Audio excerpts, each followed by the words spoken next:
Institutional Seventh-day Adventist presses haven't addressed last-generation theology for about 20 years. But suddenly, in 2018, last year, several new books came off the press. And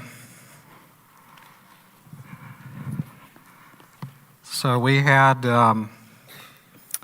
God's Character in the Last Generation with, I think, 12 seminary professors. And then we have George Knight, End Time Events in the Last Generation, the Explosive 1950s. And we have Salvation. I think this was 19 authors from the seminary. And Soteriology, the Study of Salvation. And this one came out last year.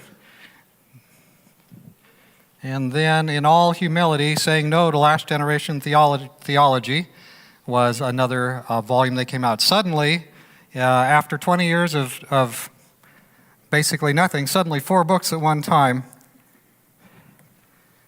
Totally a coincidence, I guess. Trees were manufactured into paper so that these books would exist. And so time was only going to give us a brief opportunity here to share from one of the books.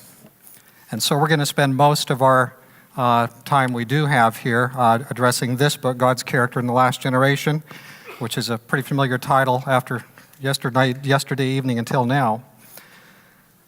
Now, along with George Knight's book, these 2 books have been distributed all across the North American division. They've been given to many of the pastors in many of the conferences. I haven't been able to confirm that it's been given to every single of the 59 conferences in North America, but it's gone to many of our workers. And so we have a widespread stirring that's come from this. So now the issues set forth in God's Character in the Last Generation, they fall into 2 categories. What we call disagreements and misrepresentations. Now before we consider that book though, I think we need to double check something. Are we wearing a pair of glasses that we don't even know we have on? So our pastors and church school teachers go through denominational schools. They're assigned what's called required reading about Adventist history. And for decades, the church's understanding of Adventist history has been especially shaped by the writings of George Knight and Woodrow Wilson. In fact, I have a couple of their many volumes here. This is from 1888 to Apostasy. This is George Knight's book about the life experience of A.T. Jones. And then we have, by the way, I'm not recommending all these books, just you'll know the difference. This book is Woodrow Wilson, and the title of this one, this is another biography. This is From Physician of Good News to Agent of Division. This is the biography of E.J. Wagner. And so those are a couple of books, just samples out of the many books that Woodrow Wilson and also George Knight have written. Now the years from 1957 to the publication of Questions on Doctrine, from that time to the 1980 dismissal of Desmond Ford, set up a changed theological landscape. Characteristic Adventist views about Jesus, obedience, overcoming, the close of probation, and the sealing didn't fit well in this new atmosphere, and it was within this milieu that what I would call the Knight-Wilson narrative, arose. The Knight-Wilson narrative provided an updated salvation understanding that was more evangelically defined. Teachings by key figures, including, as you saw, A.T. Jones, E.J. Wagner, M.L. Andreasen, and even Ellen White, those figures, their teachings and writings became the subject of updated, shall we say, explanations. Long years of book releases, articles, classroom representations, and speaking events made the KWN, the Knight-Wilson narrative, they made that the institutional self-understanding of the church. Now, George Knight's book, End Time Events in the Last Generation, my wife was right, I brought too many books. George Knight's book here introduces 2 lists. And what I want to do is just go down these lists that George Knight has provided. On page 79 of this book, he has a list, and he lists certain names in sort of a sequence. And so those names are in order: Herbert Douglass, Colin Standish, Russell Standish, Dennis Priebe, and then my name, Larry Kirkpatrick. So that's one list of persons that are called the Andreasen supporters. Then George Knight has another list in his book on pages 82 to 86. He goes through and he calls these people the reactors. These are people who've popularized, persons who've popularized a different view theologically. And his list of the reactors you see there on the screen, according again to George Knight's list: Edward Heppenstall, Desmond Ford, Morris Venden, Hans Ley Kayla Rondell, George Knight, and Woodrow Whidden. So I didn't really name these people, George Knight did. Now, Knight sees the inclusion of Desmond Ford in actually a very positive way. He actually says this in the book that I was just showing you. So here's the quotation from page 84. One area where Ford and Heppenstall found common ground was soteriology. That's the doctrine of salvation. Here, Ford has often been misunderstood, according to Knight, but he did the denomination a service by highlighting the fact that righteousness by faith in the New Testament is restricted to what Paul calls justification by faith and did not include sanctification. That's what George Knight tells us. Now, I want you to understand the significance of these things that we're hearing from these books. Knight places his and Ford's salvation theology in contrast with the church's previously established theology. We shouldn't miss that. The Knight-Whidden narrative writers have, and with some success, they have recast Jones and Wagner and Emil Andreasen as villains, more or less. And so that's kind of a challenge for us. Now, it's true, these people, Jones and Wagner, did depart in many respects from, they failed after they were treated poorly, and they still have their own responsibility for their failure. But still, what we really want in history is an honest history. We don't want a spin history. We want to be really careful with our facts and what we say about those facts. So where are my? There they are. More books. So what I have here is I've created a little downloadable resource that anybody who wants to can download. And this is not one of the handouts. We have a handout we'll get to in a couple of minutes. But there is a resource here, and this is my website, greatcontroversy.org. Began in 1997 and has been up and down a couple times, but it's been running for at least a year now since it was down last. But greatcontroversy.org is my website, and all these resources will be available there for you. If you see the pane on the left side and you go down to, there's an email list you can subscribe to, but if you go down to where it says resources, if you're watching this online, or you want to get this resource I'm telling you about, you can go there where it says resources, and at the top, the very topmost one is the one I put up the other day, which is for this seminar, this symposium. And there's something called some initial, it's called the Knight-Whidden, I don't remember what I called it here. Some initial resources correcting the Knight-Whidden narrative. And it's just a list of 4 pages of footnotes from these books. This is Ron Duffield, Return of the Latter Rain, Volume 1. And this is a really wonderful history book that helps us understand and gives us another slant on history. And there are a lot of footnotes here. This goes through the period working way up into 1888. And then this is another one by Ron Duffield. And this is called Wounded in the House of His Friends. And the resource that I'm mentioning to you is just a list of footnotes from their books that you can look at yourself, where they document some misrepresentations or representations that are made by Knight and Whidden and some others that are, shall we say, problematic sometimes, and sometimes worse than problematic. Now, Ron Duffield doesn't know I was going to mention these, so he has total deniability.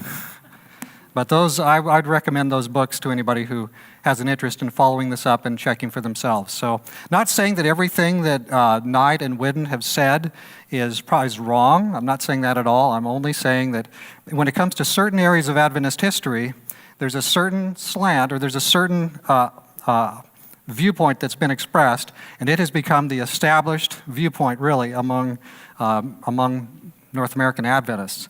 And there are some really substantial problems in several places with that. So you can look at that and study it for yourself if you'd like. Well, let's go on to our books. Our wonderful book here. So, by the way, a lot of the authors in this book, I know them and I don't have anything against them. These are a lot of good people. Not when I say the things I'm going to say here, passing on into our actual looking at the book a little bit, none of it, I hope, comes across as mean-spirited in any way. I think these are good people. I'd like them all to be my neighbors, both here on earth and in the new earth.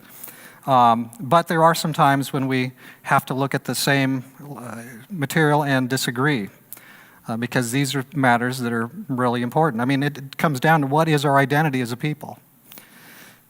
So let's talk a little bit then about that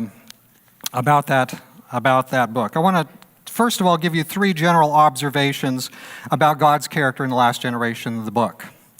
So first of all, this is a book of opinions. And so what you're going to see here, and we won't read them all, but you're going to see there in their slides that there's a lot of opinions represented in this book. Here's just a few of them.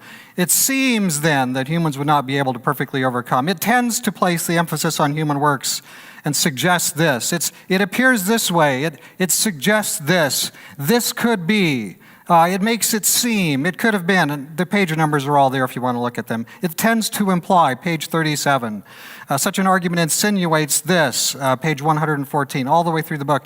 This book, God's Character in the Last Generation, is very largely a book of opinions. And that's one thing to understand as we begin to look at the book. Secondly, I'd like to point out that the book is filled with mischaracterizations, synthetic blob statements, and straw men. For example, God's character in the last generation presents the following, and I call it a blob statement. This is a few slides we'll look at here that gives you kind of a summary viewpoint of supposedly what last generation theology is. So let's see what this blob statement says. Some Adventists affirm what has come to be known as last generation theology, LGT. And it goes on to say, we might minimally define it as the view that there must be a last generation of humans who become absolutely sinless and perfect in order to provide the grounds to vindicate God's character and win the great controversy.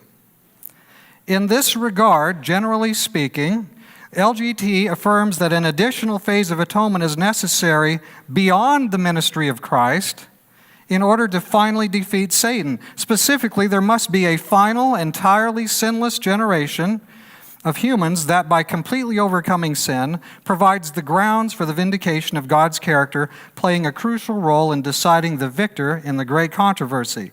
In this view, then, Satan was not defeated at the cross. Some group of humans must become perfectly sinless in order for Satan to be defeated. That's page 17 of that book. Almost every part of the statement is a misrepresentation. No one on the planet holds such a belief as that statement, word for word, the way it was given. It's a false representation, and you put one up and you can take it down very easily. And there's no reason for there to be a false statement like that, because those of us who have addressed this kind of a theme have done it, I think, usually with some care. Another example of an unfair representation in God's character in the last generation is this statement. This is page 104 and 105. So here's what the Blue Book says. God's character in the last generation. The sacrifice of Jesus is said to be of sufficient value to save me, but it is not said to be of complete sufficiency and merit. In subtle ways, LGT affirms the insufficiency of Christ's sacrifice and the added value of one's obedience to the experience of salvation. Such obedience is unmistakably meritorious. Well, when I read that, I was interested because he was quoting from my book, or at least he was talking about my book. Cleanse and close, last generation theology in 14 points. So if you'll indulge me just one moment, I'm going to read what I actually wrote, page 65 and 66 from my book. So here's what I actually said. We cannot possibly keep the commandments of God without the regenerating grace of Christ. Do we realize how ready He is to empower, to recreate? He is seeking us, desiring to make us conduits for faith. He does not save us by law, neither will He save us in disobedience to law. Neither faith nor obedience saves, but neither does salvation come without the obedience of faith. Without the faith that obeys, authentic Christianity is impossible. And then down the page just a bit further, I said this, all the merit toward my salvation comes through Jesus. His merit is valuable enough to save. But that is only the objective portion of a two-part plan. My obedience is also necessary. Now listen, in itself, it is insufficient to save me. It is a non-meritorious condition, a necessary but insufficient condition. So we're not saved by our obedience, and it's not meritorious. And in my book, I said it's not meritorious. But in the other book, I said it was meritorious. So I guess you can decide what do you think. So anyway, that's another example from that book. Now, if you go down the third item here, these are just three general points about the book God's Character in the Last Generation. Most of God's character in the last generation doesn't even refer to authentic statements by the named contemporary LGT authors it attacks. So if you look at the book, there's 936 footnotes. So I went through the footnotes. 9 of the 14 chapters do not refer in any place to these LGT source documents that I spoke about. 9 of the chapters don't even refer to it.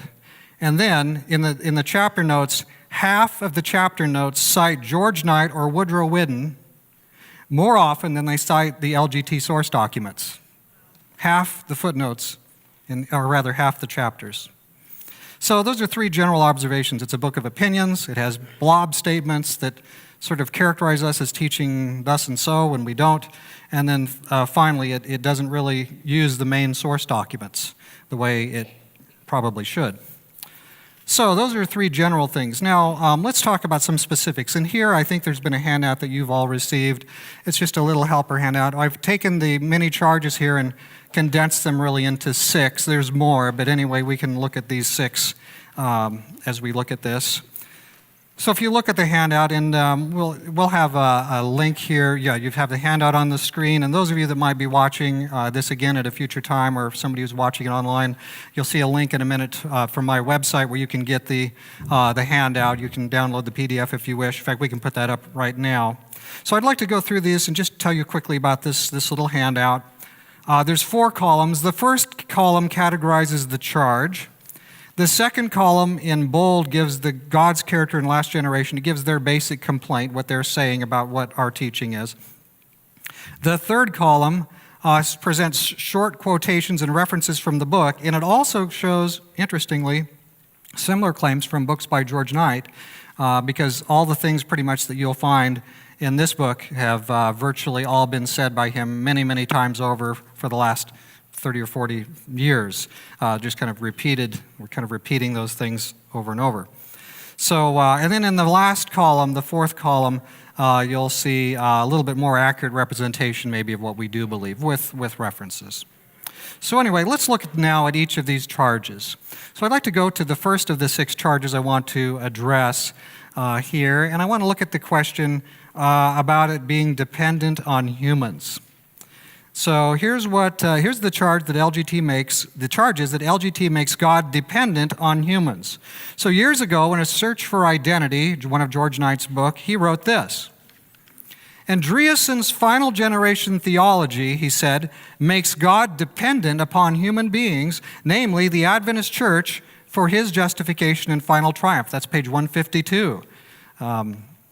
And God's character in the last generation, the blue and white book, also, as it does with most of Knight's other charges, it repeats this claim. Here's what it says on page 17 of the book, the 2018 book. LGT makes God's victory in the great controversy dependent upon the fidelity of mere creatures, thus requiring the view that divine revelation and action are insufficient to win the great controversy, but must be supplemented by human action, unquote. Now, this book wants readers to think that the biblical teachings like a fallen nature Jesus, victory over sin, and justification that includes regeneration and action, that this book wants us to think that those things are problematic, that they're human-centered.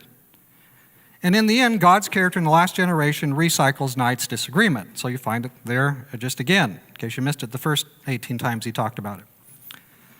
So what's the question, though? What is this question? Can an infinite being even be dependent on humans? I think that's a pretty good question to raise. That is an interesting question. God is faithful to humans because of his self-obligation. We heard it today in Titus 1, verse 2. In Sabbath school, God cannot lie. We see it in 2 Timothy 2, verse 13. If we are faithless, says the Bible, if we are faithless, he remains faithful. He cannot deny himself. We see it in James chapter 1. He is the Father of lights, and there's no shadow of darkness or turning in him at all. God is true always. And so he cannot lie. God has authority to limit his own course of action. It is an expression of his divine sovereignty. He is omnipotent, but there are things that he could do which he wills not to do. He has freedom to obligate himself to man, and across the history of his people, he very frequently does. Have you read Genesis lately? Did Abraham have something that God owed him? God went out of his way to obligate himself to Abraham. And God, throughout the Bible, comes to people and he makes an obligation. He's the one that came up with the covenant. He's the one that comes with the gospel opportunity. Jesus died on the cross for us. We didn't die on the cross for him. God is making a way, and he is inviting us to participate. And so, God chose voluntarily to do this for us. He is holy, he is selfless, and therefore he is unalterably opposed to sin and self-serving. He sets the conditions within which he operates. When after Jesus' death on Calvary, Satan brought forth new charges, and that's Desire of Ages 762 and 763, when he brought those charges, God chose voluntarily to address them. Here's some of those charges. By his life and death, Christ he said that God's justice does not destroy his mercy, but that sin could be forgiven, and that the law is righteous and can be perfectly obeyed. Satan's charges were refuted. God had given man unmistakable evidence of his love, but it goes on to say that now this was to be, now new deceptions were brought forward, and there's a whole list of new charges that Satan introduced into the mix. And so God chose voluntarily that he would address these new charges. He didn't have to. He didn't have to for you. He didn't have to for me. He certainly was not obligated to Satan to do it. But God in his sovereignty decided that he would address these charges. And so that is the way that God is. He could have left Satan's claims unanswered, but he chose to engage in a demonstration of the validity and fairness of his law and of the availability and efficacy of his power to enable believers to overcome. Didn't have to, but said, I'm going to do it. And in his wisdom, I'm sure he knows that it's a good thing to do. Long ago, God exercised his divine sovereignty when he asked Satan, have you considered my servant Job? That there's none like him on the earth, a blameless and upright man, one who fears God and shuns evil. He exercises his divine sovereignty again at the end of time when he declares, here is the patience of the saints, here are they that keep the commandments of God and the faith of Jesus. These are clear Bible cases where God is making a demonstration. Job was a demonstration of God's grace at work in one man. It was God's sovereign idea. Jesus was a demonstration of God's grace in a man who was God. It was God's sovereign idea. The final generation will be a demonstration of God's grace at work in an entire church family of believers. And you know what? It's God's sovereign idea. God chooses to impose upon himself a condition to be met before Jesus' return. He has chosen to demonstrate that his law can be kept by a group who live fully for Jesus. And the result is found in Great Controversy, page 665. As the redeemed have beheld the power and malignity of Satan, they have seen as never before that no power but that of Christ could have made them conquerors. In all that shining throng, there are none to ascribe salvation to themselves as if they had prevailed by their own power and goodness. Nothing is said of what they have done or suffered, but the burden of every song, the keynote of every anthem is salvation to our God and unto the Lamb. That is the feeling that they will have on that beautiful day when they see the face of Jesus. Friends, God provides the atonement. Non-divine humans do not provide the atonement. The movement for human salvation doesn't come from man, it comes from God. In Signs of the Times, April 22, 1903, Ellen White wrote this: all that we have was entrusted to us in order to fulfill his mediatorial plan. So notice, his mediatorial plan, not ours, his. God has a mediatorial plan. Now listen, we were brought into existence because we were needed. Wow. How sad the thought that if we stand on the wrong side in the ranks of the enemy, we are lost to the design of our creation. You and I, we were brought into existence because, according to the inspired writing, because we were needed. The infinite God, who doesn't need anything, brought us into existence to show forth his power and his mercy and his selflessness. And it was his design that you would exist, and that through your life, his goodness would pass into the universe expressed. And so this idea that, well, last generation theology is very human-centered, it's a bad thing. I guess we can think about that some more, but I would take into account the fact that we were brought into existence because we were needed.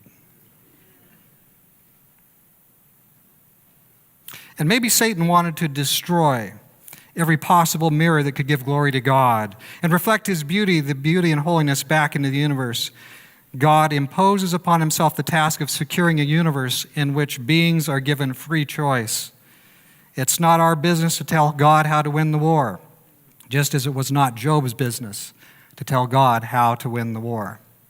Our business is to do what our Master sends us to do and let him win the war.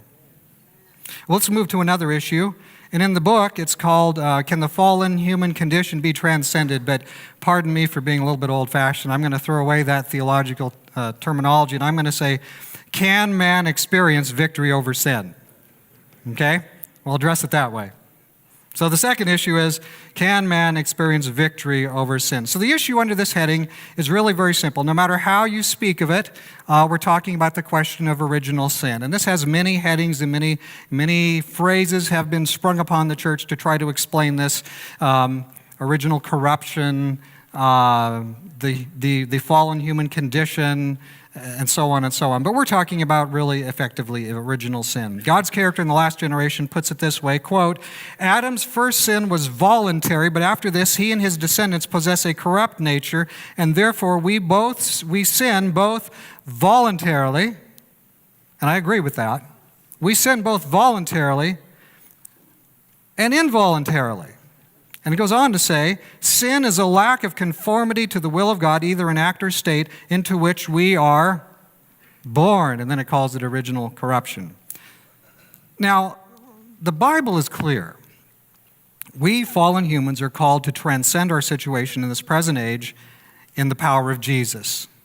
The sin issue is central. Matthew 1:21, Jesus came to save his people from their sins. Christianity without victory over sin is not even a New Testament religion. And yet the closing pages of God's character in the last generation hopelessly intone, quote, as has been seen in the previous chapters of this book, if sin is more than actions, including an infection of our very being and character, the free will of humans is severely constrained by this enslaving alien force of sin. Now, these are different ways of saying you really can't overcome. You're stuck. Man, you are stuck, and that is it. God's character in the last generation, the author of this chapter, chooses not to mention Bible content which contradicts his idea. For example, Romans chapter 6, verse 15. What then? Shall we sin because we are not under the law but under grace? And Paul's response is, certainly not. Certainly not. God forbid. In the God's character in the last generation chapter addressing the question of what sin is, important scriptures are drawn from Romans chapter 5, verses 16, 18, and 19. Now, Paul does link our sinning to Adam's sinning there in that place. He does. But he never says that guilt is involuntarily transmitted. There's a connection between Adam's sin and ours. Paul tells us that Adam's sin introduced weakness, Romans chapter 5, verse 6, Romans 8, verse 3. But also that Christ's victory makes divine strength available so that the Christian is not obliged to follow previously established habit patterns of sinning. Romans 8, same book, Romans 8, verse 12 and 13. Here's what Paul says. Therefore, brethren, we are debtors, not to the flesh, to live according to the flesh. For if you live according to the flesh, you will die. But if by the Spirit you put to death the deeds of the body, you will live. That is a point pointing to victory for us. Now, there is a sense in which Adam's sin initiates what we could say a series of chain reactions. He starts the chain reactions. But the sins that follow Adam's sin, just as Adam's was, they are individually chosen. If Adam hadn't sinned, we wouldn't have inherited weakness.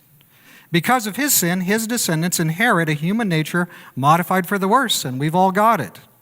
Ellen White gets it, though. In Education, page 29, she writes, the result of the eating of the tree of knowledge of good and evil is manifest in every man's experience. There is in his nature a bent to evil, a force which, unaided, he cannot resist. To withstand this force, to attain that ideal which in his inmost soul he accepts as alone worthy, he can find help in but one power. That power is Christ. And then she says, cooperation with that power is man's greatest need.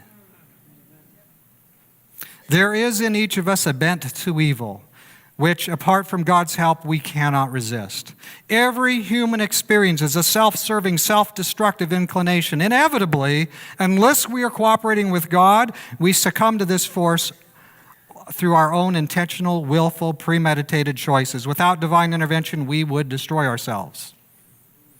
Don't leave humans around nuclear weapons. Don't leave humans around unguarded cookies.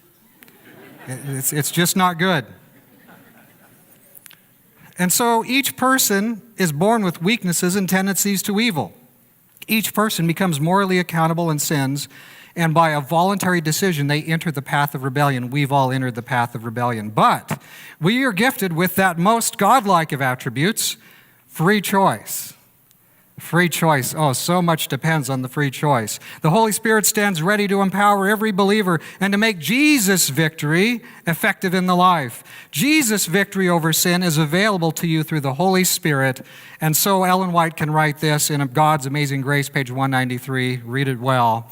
It is the Spirit that makes effectual what has been wrought out by the world's Redeemer. It is by the Spirit that the heart is what? Made pure. Through the Spirit, the believer becomes a partaker of the divine nature. Christ has given his Spirit as a divine power to overcome most hereditary and cultivated. I misspoke, forgive me. As a divine power to overcome all hereditary and cultivated tendencies to evil and to impress whose character on his church? His own character, to impress it on his church. How does God make righteous those who are in him? Well, Jesus lived victoriously in humanity like ours, but that doesn't automatically save us. We still determine whether we will give our allegiance to self or to God. And so Steps to Christ says this, page 58. If we are Christ's, our thoughts are with him, and our sweetest thoughts are of him. All we have and are is consecrated to him. We long to bear his image, to breathe his spirit, and to do his will. This is an actual change. Humans cannot be forced to sin. We must first consent. Christ indwelling us is actually righteous, and so his righteousness becomes our righteousness. When we choose self, we choose to reproduce in ourselves the same kind of sin as the first Adam. All sin is actual. When we choose Christ, we are without strength to do right, but we invite him into our heart, and he indwells us. His presence brings an actual righteousness. We can never stand apart from his actual righteousness. All righteousness is actual. We don't have any righteousness we can call our own. We always need Jesus. We will never come to a time when we don't need him. God's character in the last generation mentions Ellen White's statement from Child Guidance, page 475. Quote, as related to the first Adam, men receive from him nothing but guilt and the sentence of death. But any who pause long enough to read the entire passage will see that she is commenting on the challenges of parenting, and she assures readers that through wise Christian parenting, quote, Satan's power is broken, unquote, and the child can become, quote, a partaker of the divine nature, unquote. Read it for yourself. Manuscript Releases, Volume 9, page 236. Friends, the Bible promises us victory over sin. That's a promise to the believer. And really what the main dividing line is in last generation theology, victory over sin is possible. In the Revised Gospel, it's not. Let's move on to the next one. Justification, more than forensic. Another dispute is over justification. God's character in the last generation author's argument alleges that justification is strictly forensic, that it's counted only. His views hardly differ from the changed form of Lutheranism that followed Luther's death. In the God's character in the last generation, in his book, in his chapter in the book, his theology is Lutheran all the way through, and he uses these Lutheran phrases about simul justus et peccator. People are at the same time just and a sinner. He talks about Christ's alien righteousness, coram Deo, how we are in the eyes of God, and so on. He even claims that the idea in justification that God works inside the believer, he says that's Roman Catholic. But a study of the early Adventist teachings and the writings of Ellen White finds little correspondence with God's character in the last generation, with his theology. Ellen White's most positive statements about Luther deal with the events of the 1520s, not the time between coming out into the 1580 when you get the Formula of Concord. The author, after quoting Ellen White's corrupt channel statement, which we'll look at in my talk later this afternoon, he claims that our sanctification always falls short of the glory of God, page 84. He quotes his favorite Ellen White statement summarizing the essence of justification by faith. Here's what he quotes. This is Steps to Christ, page 62. If you give yourself to him and accept him as your Savior, then sinful as your life may have been, for his sake you are accounted righteous. Christ's character stands in place of your character, and you are accepted before God just as if you had not sinned. And that is beautiful and true all the way. But that's where he stops quoting. The quotation continues in the very next paragraph, the very next word. More than this, Christ changes the heart. He abides in your heart by faith. You are to maintain this connection with Christ by faith in the continual surrender of your will to him. And so long as you do this, he will work in you to will and do according to his good pleasure. Amen to that. Now, in Ellen White's view, Christ changes the heart, and there's more than being accounted righteous. The author failed to include this continuation in his main text, and so I wish he had put it in there. Here's another selective use of Ellen White. He says, the danger has been presented to me again and again of entertaining as a people false ideas of justification by faith. I have been shown for years that Satan would work in a special manner to confuse the mind on this point. Faith and Works, page 18. Now, a key point in Ellen White's Faith and Works chapter, in the book Faith and Works, is this utter impossibility of our meriting any salvation because of our own works. And we agree. We agree with that. But she also makes clear that God's plan for us is no mere forensic declaration. Listen, page 27, same book. The soul temple is to be sacred, holy, pure, undefiled. There must be a co-partnership in which all the power is of God and all the glory belongs to God. She goes on to say, the law of the human and the divine action makes the receiver a laborer together with God. It brings man where he can, united with divinity, work the works of God. Humanity touches humanity. Divine power and the human agency combined will be a complete success, for Christ's righteousness accomplishes everything. And that goes with the other statement. Christ's righteousness accomplishes everything. Cooperating together with God doesn't mean that our works merit us salvation, but White says, quote, in order for there to be an outflowing, there must be an income of divinity to humanity. Faith and Works, page 26. That's transformation language, and I'm very thankful for it. That's why I want to be a Christian. I want God to change me. Now, he goes on in the chapter, and he quotes Alistair McGrath's summary of the magisterial viewpoint on justification on page 60 and 61. And he has a nice quotation there from Alistair McGrath. What's interesting is that he quotes Alistair McGrath as an authority, and he is an authority about the topic of justification, but he doesn't quote some other things by the same fellow. His book, Justitia Dei, Alistair McGrath's book, also says this when he's talking about the same place in his book. Page 209, Alistair McGrath says, the most accurate description of the doctrines of justification associated with the Reformed and Lutheran churches from 1530 onwards is that they represent a radically new interpretation of the Pauline concept of imputed righteousness set within an Augustinian soteriological framework. In other words, McGrath is saying there's something new that happened there. And you've got to differentiate between Luther, the Luther years, and then the Melanchthon and onward years, because things shift there a little bit. McGrath goes on and he candidly states this, page 213 in his book.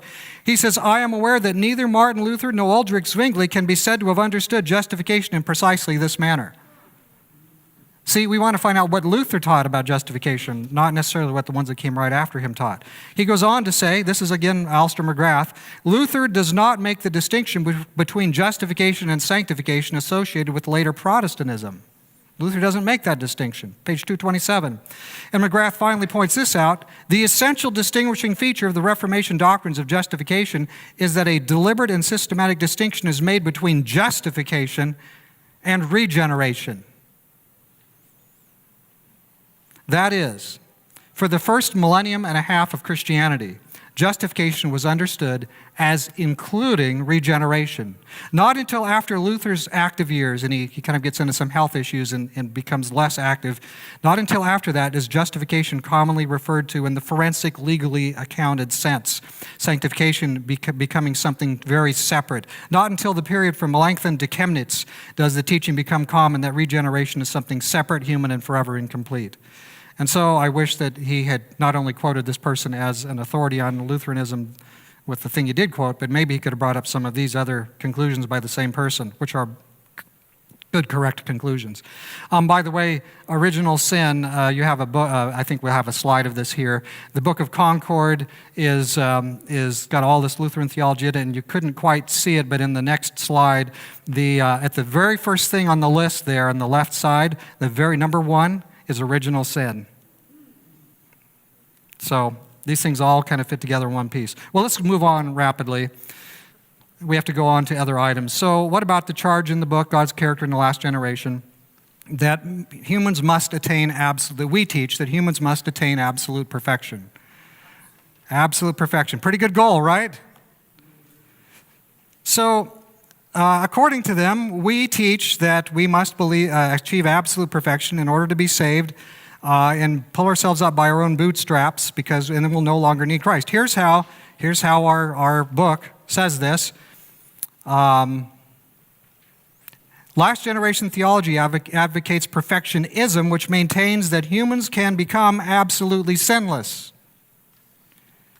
This tends to place the emphasis on human works and suggests that one might reach a point prior to the glorification when one is perfectly sanctified and thus no longer in need of the imputed righteousness of Christ. If they must live in the sight of a holy God without an intercessor, does that mean that they must have fully overcome sin in all respects prior to glorification and in a way that they no longer need the work of Christ in their behalf? By the way, I found this the most offensive item in the whole book. To think that some of us are teaching that we come to a place where we don't need Jesus. George Knight had the same allegation years before. Here's what he wrote in Search for Identity, page 151. In actuality, according to he's talking about Emil Andreasen, his theology, humans must get to the place where they don't need Christ, where they can stand without a mediator on the basis of their own achievements. We don't teach that. We've not taught that. Knight repeats his charge verbatim in the book we have here. The new books lather, rinse, and repeat. But none of us have taught that we must attain to absolute perfection ever. We agree that without Christ we are hopelessly lost. We can never reach down inside of ourselves for righteousness. We can never in eternity come to a place where we no longer need Christ. More than we need air to breathe, we need Christ for spiritual life. So what about these phrases in these books of a new order that they put into our mouths? Phrases like absolute perfection, sinless perfection, absolute sinlessness, perfectly sinless. What about those phrases? I don't use them. Dennis Priebe doesn't use them. Herbert Douglas didn't use them. M. L. Andreessen didn't use them. A.T. Jones didn't use them. E.J. Wagner didn't use them. Ellen G. White didn't use them. Nor did anybody in the Bible use them.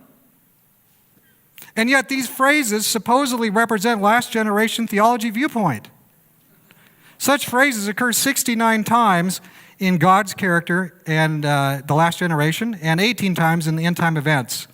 The George Knight one, which is a much skinnier book. Otherwise, it'd be there more, I'm pretty sure. In fact, I can only think of one individual on our side of the question who even uses these kind of phrases, this kind of phraseology. Is it fair to tar a whole group on the basis of one individual using ill-advised terminology? Is that fair?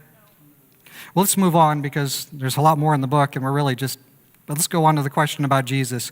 Is Jesus, as the book claims, is Jesus just like us? Just like us. According to the authors of the material found in these two books, according to them, those who believe in last generation theology insist that, and I quote, we can be absolutely sinless even as Jesus was absolutely sinless. In order for Christ to be our example, it is argued he must have been, and then it's italicized, he must have been just like us. If he did not, he is not fully human like us. God's character in the last generation, page 18. Now, the only problem with this is, again, that it is not a fair or accurate representation of what LGT teaches. None of us teach, without qualification, that Jesus is just like us. There are many respects in which Jesus is not just like us. Would you like to see a few? For example, Jesus is not just like us in that he is God, eternal, and pre-existed his experience as a human being. He never sinned. His character is sufficient in value to redeem all of humanity by his life of meritorious obedience. He condemned sin in human flesh. He is equal to the Father. He is one person of a three-person self-existent being. All things are placed in subjection to him. He tastes death for every human. Jesus alone is the great high priest. He has authority to lay down and take up his own life. He alone has authority to forgive sin. These are ways that Jesus is not like us. And there's nothing new. There's nothing new here that we just figured this out. Jesus is like us, though, in these respects. These are not everything, but these are samples. He is like us. He took our infirmities. He bore our sicknesses. He took upon him the form of a servant. He was made in the likeness of men. He was tempted in all points like as we are. He is able to die. He took on him the seed of Abraham, inferior to angelic nature. His experience in our humanity gives us an example of victory. His mind, thoughts, and attitudes can be echoed in our humanity. You know, Philippians 2:5, let this mind be in you, which was also in Christ Jesus. And so Ellen White writes in Selected Messages, Book 1, page 247, Christ did not make believe take human nature. He did verily take it. He did in reality possess human nature. As the children are partakers of flesh and blood, he also himself likewise took part of the same. And she also said this in Christ Triumphant, page 208, Christ's perfect humanity is the same that we may have through connection with Christ. Christ took our nature, fallen but not corrupted, and would not be corrupted unless he received the words of Satan in the place of the words of God. Those are pretty insightful items, I hope you're noticing from the pen of Ellen White. Yes, we who believe in Adventism, or in other words, last generation theology, I think they're interchangeable. We who believe in Adventism do point to our understanding based on the Bible and that's supported by Ellen White that Jesus' human nature is like our own, Jesus was made like his brethren. Ellen White, there's so many Ellen White quotes, two of them. Temperance 107, the Savior took upon himself the infirmities of humanity and lived a sinless life that men might have no fear that because of the weakness of human nature they could not overcome. That's why Jesus did it. She goes on to say, Christ came to make us partakers of the divine nature, and his life declares that humanity combined with divinity does not commit sin.